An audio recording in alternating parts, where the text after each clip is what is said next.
Welcome to beautiful Molsheim, a place with 115 years of history where you can still feel the boldness, innovation and genius of Ettore Bugatti.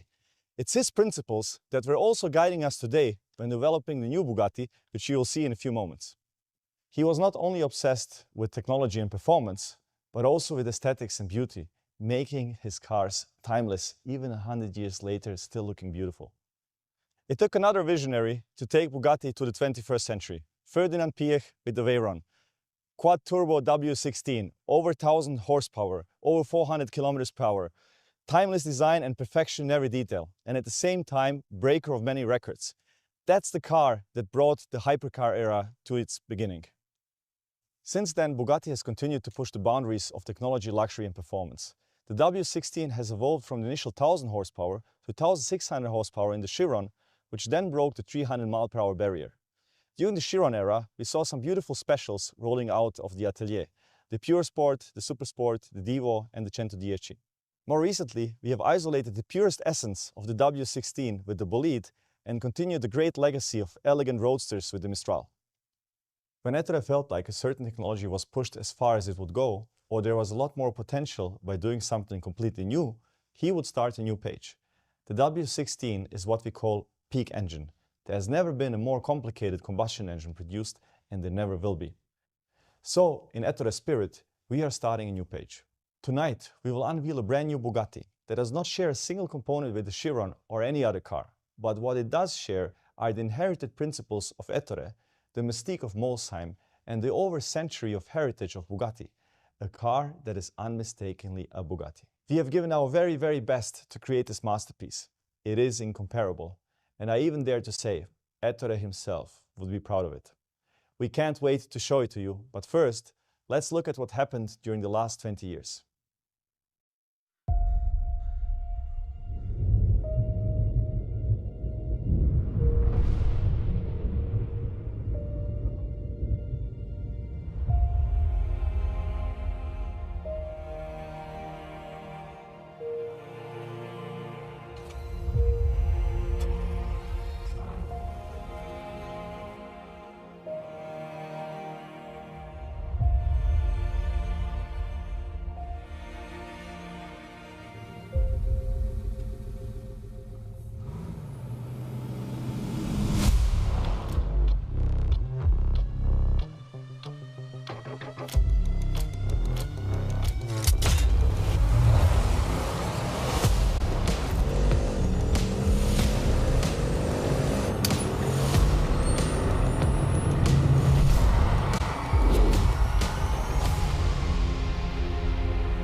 Welcome everyone watching from around the world to this very important moment. Tonight we will reveal in the home of Bugatti the first entirely new Bugatti since the Chiron. It is inspired by our history, it is engineered with advanced technology, and it is designed pour l'éternité. We've kept you waiting long enough, so now it's the time to enter a new era for Bugatti. So let's start the show.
Ladies and gentlemen, the Bugatti Tourbillon.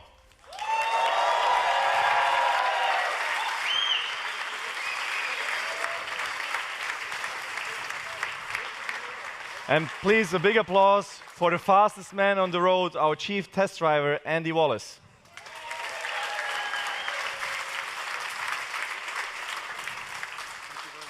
Thank you, Andy. What a historic moment here at the historic Bugatti location in Molsheim, France. Can you believe this? This is a moment that many of us will remember for a long time. During the W16 era, we have called our cars after historic race drivers that are very successfully racing Bugatti cars in the pre-war era. Now, with the new era, we have chosen to have a different approach. The Tourbillon has been inspired, as you will see when you see some of the details, by very high-end watches. Those watches have wonderful mechanical pieces of art inside of them. They're mechanics. No matter if you have a transparent housing on these watches or not, you know that the mechanics inside are beautiful. The highest end of these watches have also a mechanism called the tourbillon, which is a mechanism that counteracts the forces of gravity in order to increase precision. The Bugatti Tourbillon can accelerate with far over 1 G, so it also plays with gravity.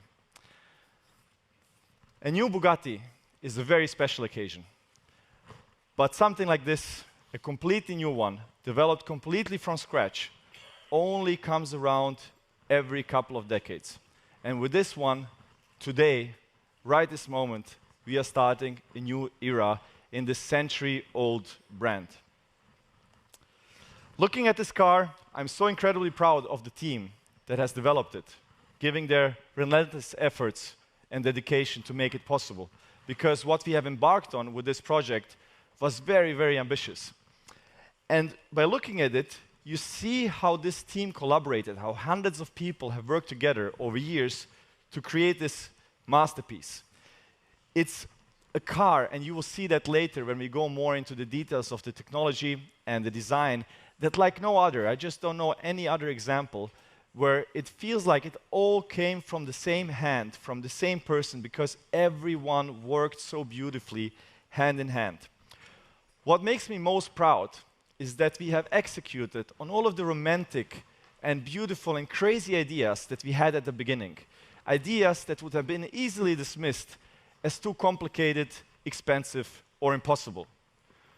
But as Ettore Bugatti said, nothing is too beautiful, nothing is too expensive.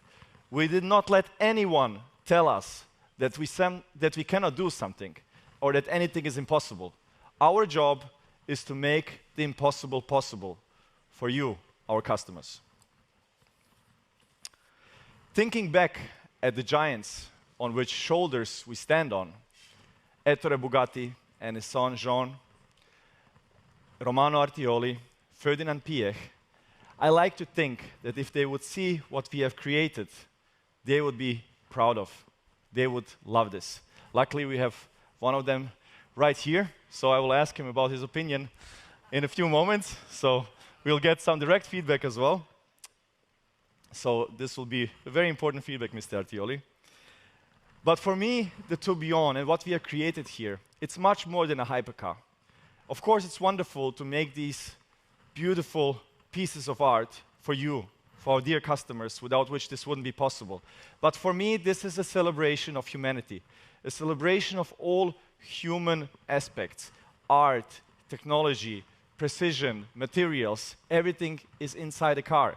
And I hope that kids today still put wallpapers of such machines on the walls of their bedrooms, just as I did not too long ago, because that also has motivated me to create such things or to work on such beautiful cars, and I hope that inspires kids of tomorrow that they can create such or participate in creation of such beautiful works of art, whether it's a car or anything else what they decide to do in their life.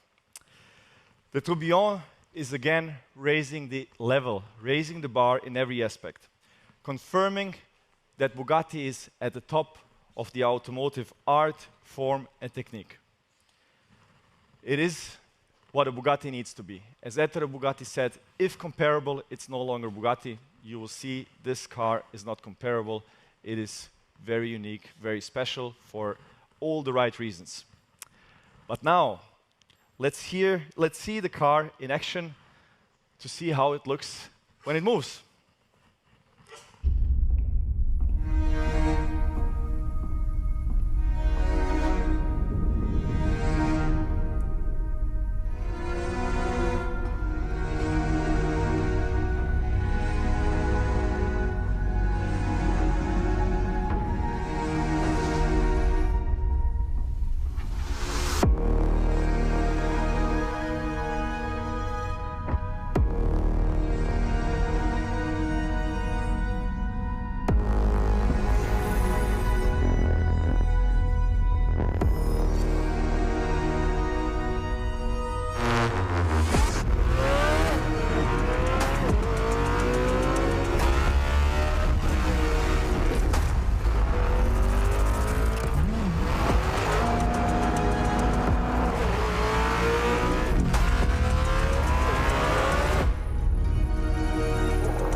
You could see already some of the details of the car.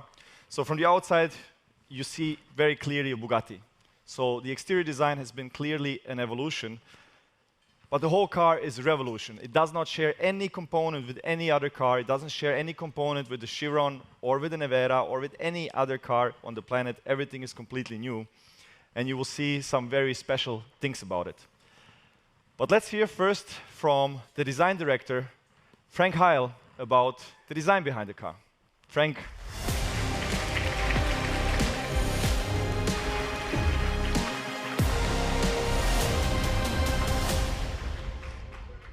Thank you, Mate. So how do you go about designing the successor to the Chiron? It seems like a kind of big task, right? The aspect of timelessness is key to us. How do you make a car timeless? For it to be timeless, it needs to be authentic. It needs to tell a story. The story of the Tourbillon is the interplay between speed and elegance. One could almost say it is shaped by speed. Now, we draw inspiration from many things. For example, if we observe nature here, the falcon, the fastest creature on the planet, if it nosedives for its prey, what does it do? It tucks under its wings. It reduces its frontal area to pick up speed more quickly. And this also goes together with our observations in now over 20 years in doing these high-speed programs like Chiron and Véron, and now with the Tourbillon, is if you reduce frontal area, it has a greater influence on the speed of the vehicle, unlike anything else. And so the concept of reducing frontal area was also being exercised by Jean Bugatti, who we also take great respect and influence from, with his concept that he called surbaissé, where he submerged the engine in his Type 57 SC Atlantic. He submerged the engine behind and below the front axle to get the bonnet lower, to get the driver lower, to get the roof lower, to reduce frontal area. So that's already taken inspiration from. You will find the concept of surbaissé in this car as well, as we have reduced this car in relation to the Chiron by 33 millimeters in height. That's quite a big job in terms of car design. And that not only does have a huge effect on aerodynamics and the frontal area, but also on its proportions. Now, before we talk about any design theme or line or color, we have got to get the proportions just right. And as you can imagine, if you lower the roof, the wheels look bigger, it's an improvement for the proportions. Also the body posture of this new car. You can see it is raked forward, ready to pounce at standstill, very much like a predator. The Type 57 you see here in comparison, this is how much lower it was, and that's exactly what we've done with the new car. We've reduced its frontal area. Jean Bugatti crafted the Type 57 SC Atlantic from a special magnesium alloy that couldn't be welded back in the day, so it was riveted together in the center from two halves. And ever since those times, the accentuated center line became part of our stylistic DNA. So you will find a center line also on the new car that is marked. It even goes through into the interior. The design DNA of Bugatti is not only the center line, it is also the Bugatti line on the side, which finds a new interpretation into this body side here once again, which is also the physical parting line between the two colors on the two-tone paint scheme. Also, the horseshoe has a new wide proportion, and it is the origin of all the volumes and line work on the front. It is the backbone of the architecture of the front. A radical new cooling and luggage concept also goes together with it. And we have these two, what we call flying fenders, docked onto them. And we're streaming air through underneath the headlights to exit the air in the A-pillar area to pressurize the side air intakes. As you know, it's an atmospherical engine, so any bit of extra air pressure that you can ram-induce into the side air intakes will actually increase power. We come to the more sculptural, more sensual, more reflection-based. There's almost no line to that rear three-quarter side panel here, surfaces, and which leads us to a beautiful contrast on the rear, where we have these more sensual surfaces up above and the more technical, more fragmented, more aero-driven surfaces down below. And it's this contrast that makes this so appealing. If we come to the interior, this is where digital detox meets the art of watchmaking. We have chosen to do the entire human-machine interfacing between operating the vehicle and displaying information at the driver in an analog fashion. It's completely timeless. We're speaking about authenticity, making it timeless through authenticity. And so we have a very unique steering wheel concept we call a fixed hub steering wheel. As you can see, the airbag and the instrument cluster stay put while the spokes reach around them, and so the driver has an unobstructed vision onto their instrumentation no matter what steering angle they dial in. Also, the instrument cluster is housed in a titanium housing. There's real ruby stone bearings. It's covered in sapphire glass. It is in every way like an exquisite watch. Also, the center console draws inspiration from the art of watchmaking, as it is a skeletonized approach. There's real crystal glass set in machined aluminum. It's the aspect of transparency, like in a tourbillon watch with a glass back face. So you see, the tourbillon is really made not for the future, but for eternity. And with that, I want to hand back over to Marta. Thank you very much.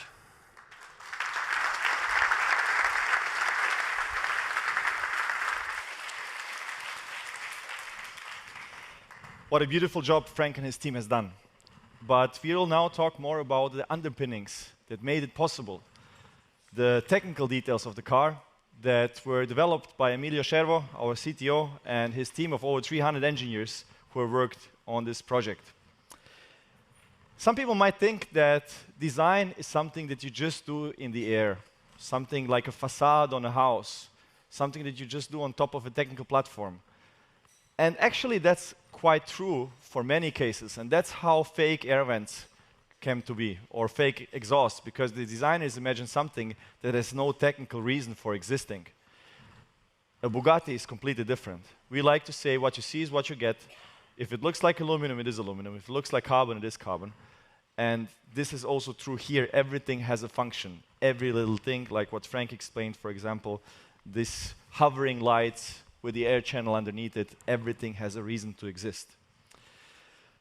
So, like no other car before, I believe the technical team and the design team have worked so closely hand in hand to create something that comes like from one person, but actually from hundreds of people who have worked on it. When designing a car, there is usually an interior and exterior design team. Two design teams that work hand in hand to develop what the customer sees from the outside and inside. And then the stuff in between, the technical part, is usually just done by the engineers to fulfill its purpose. It's usually doing its job, nobody cares how it looks like, and just to do whatever it needs to do for the cheapest and simplest way possible. We did not want to work like that. We want the Bugatti to be perfect, even where you don't see it, even where you will never see it. You need to know that the Bugatti is perfection, even where you never look. It's important to us. because we want every piece of it to be perfection. So we have created a third design discipline, which we called the rolling chassis design. So that was making sure that the car in its naked form, like here in this picture, is beautiful as well. And every piece of it, every part you take off the car, the suspension arm, the engine mount, the gearbox, the electric motor, everything has to be beautiful. Everything has to be so that you put it in a gallery, it is like a piece of art. And I guess you might already guess that this is the favorite part for me, for the car, the technical underpinnings that enable this wonderful design. So it all starts with the powertrain. Of course, the powertrain is the most important part, with the going from the W16 to the naturally aspirated V16 and the hybrid powertrain system.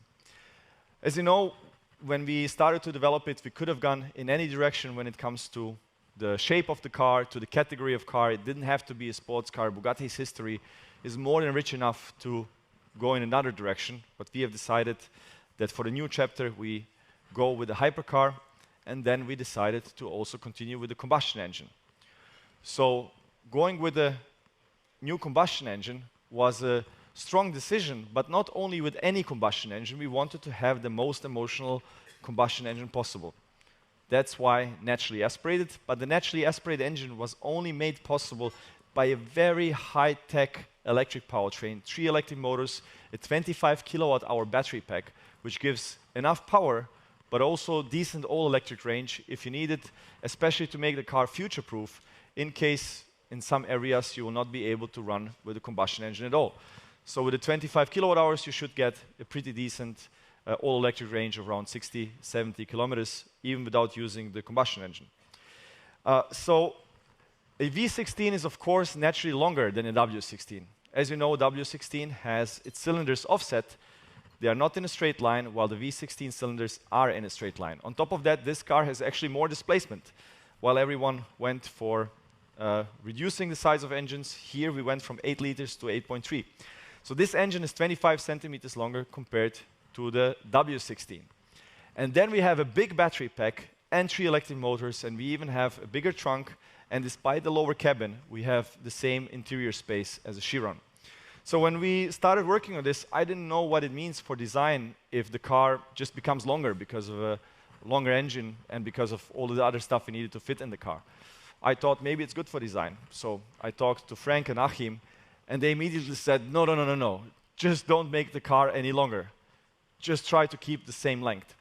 So despite having so much longer engine and all the other hybrid parts, the big battery and so on, the car is only 2.9 millimeters longer in wheelbase. That's one of the magic tricks that Emilio and his team have done to keep the beauty of it, and even more of a magic trick, the first hybrid car that went from combustion only to hybrid and being lighter than the combustion car, despite having the 200 kilos of battery pack and all the other electric powertrain components.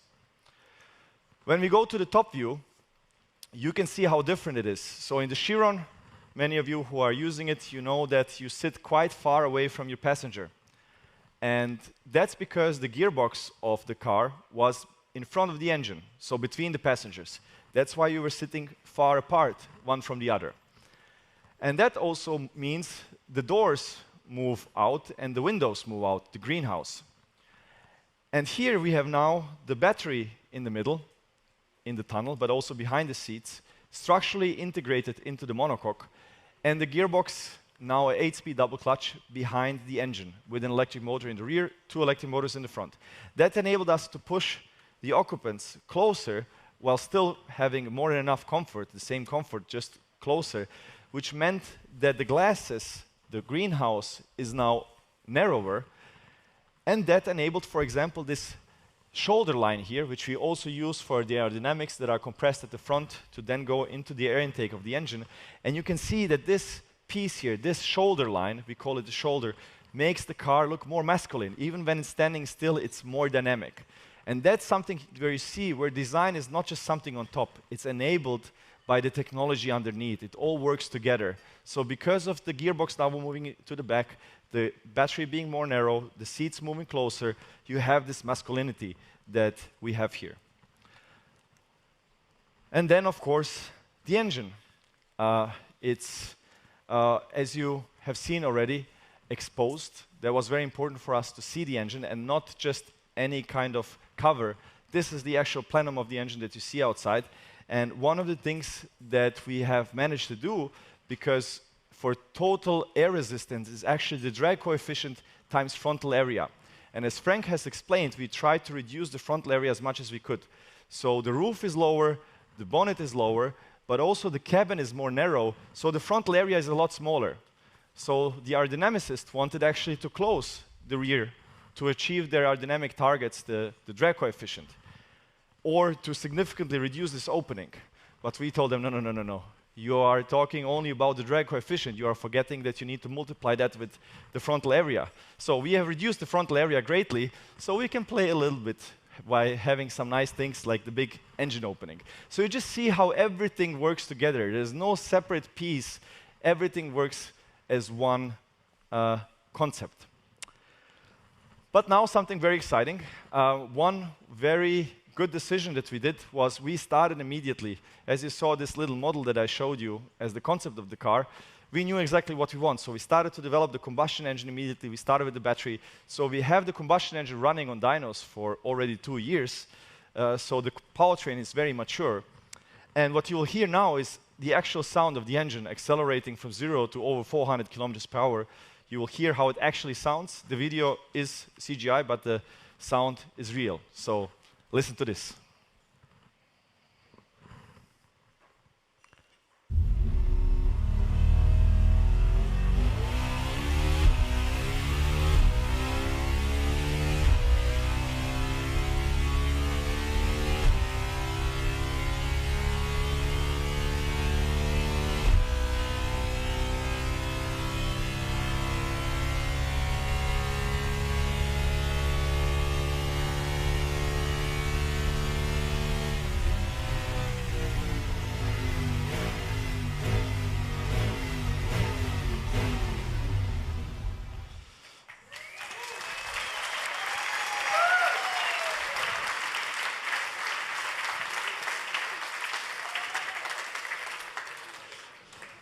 So it's a very unique sound, right?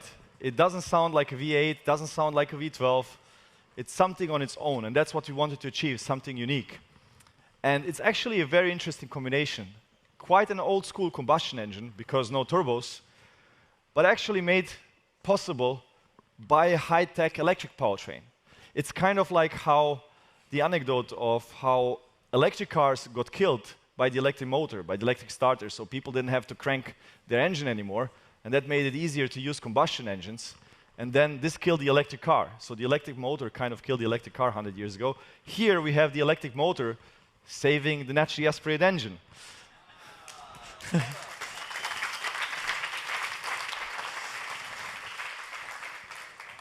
And another interesting thing we saw here was how the instrument cluster works. So you saw on the center part, you have the RPMs going all the way above 9,000 RPM. So you have this 1 meter long crankshaft with 16 pistons on it, spinning over 9,000 RPM. Then you have the speedometer, and you see how far it goes. So there is potential in this car. And on the right, you have the power meter in horsepower. You have 2 needles, one for the combustion engine, one for the electric powertrain. And you basically add up the power of each. So you could see now with full acceleration, the combustion one goes to 1,000 horsepower.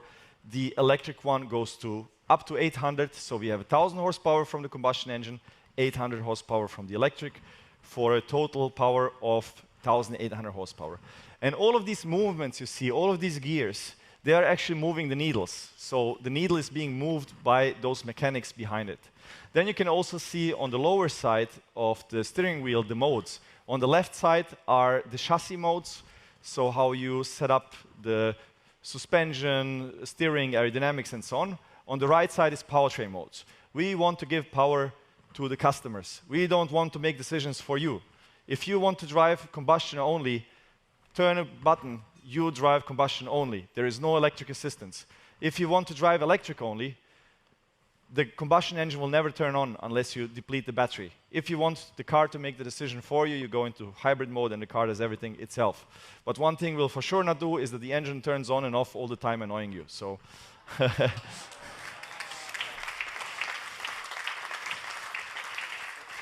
And another cool thing, on the left side, we are displaying the battery state of charge with an analog Swiss watchmaking instrument instead of a digital way.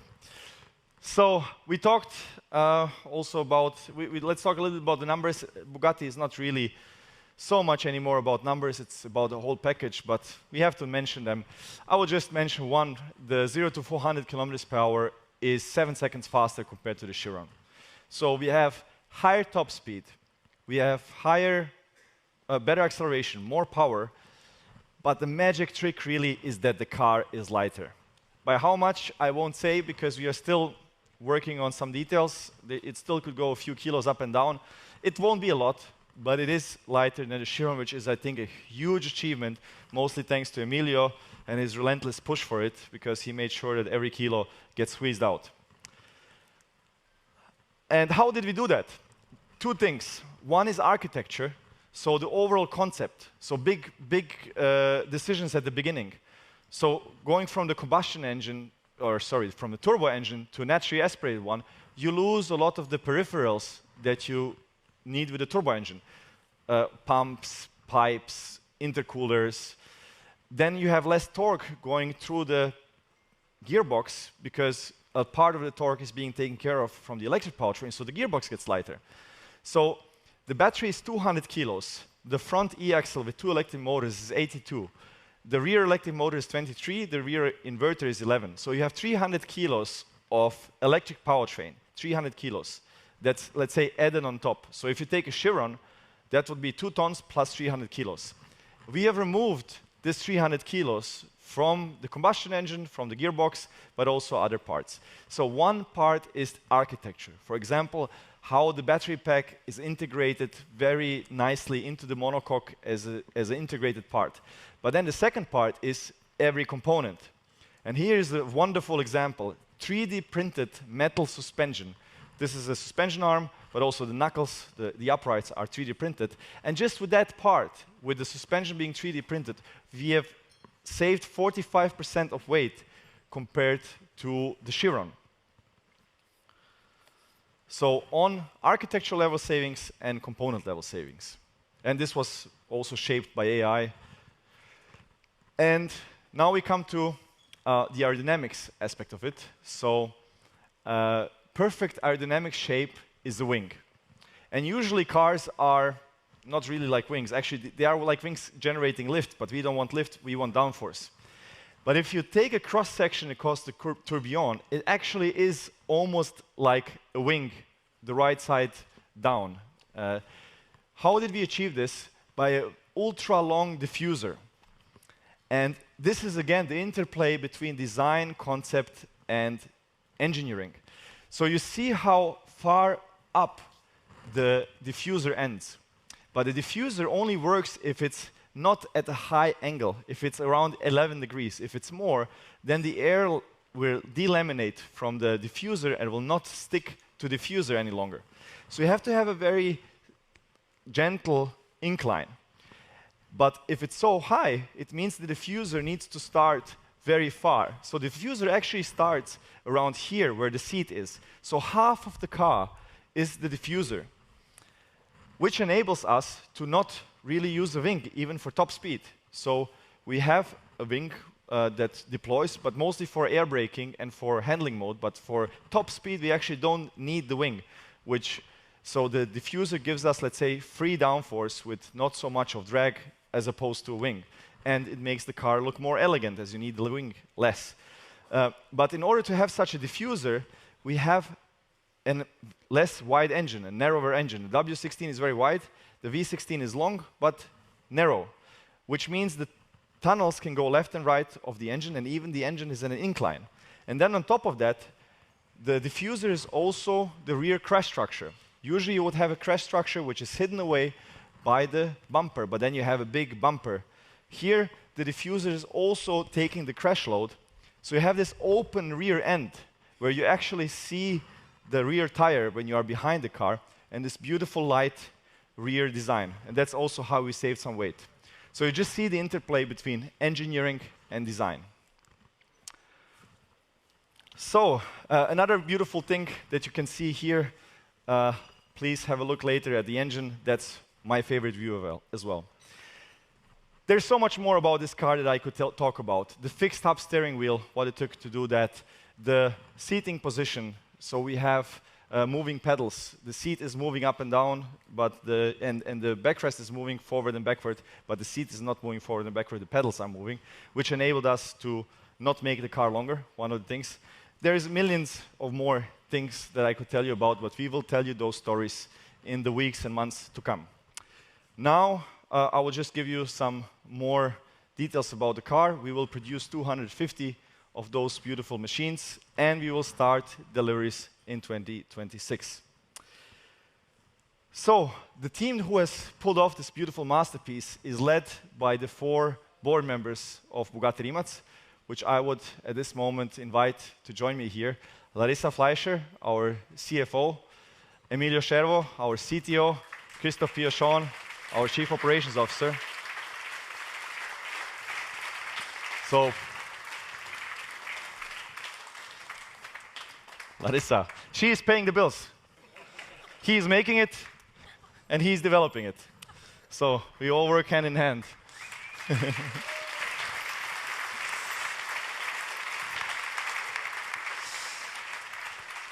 So, that's the Tourbillon. Much more to see and experience. This is just a preview. There's so many layers to this car, which you will see in the time to come. We just gave you the surface. Now we will say goodbye to the thousands of people who have joined us from their homes online. Thank you so much for being here with us. And for all of you, you will now be able to see the car. But before we do that, Vive la marque. So, 3, 2, 1, Vive la marque!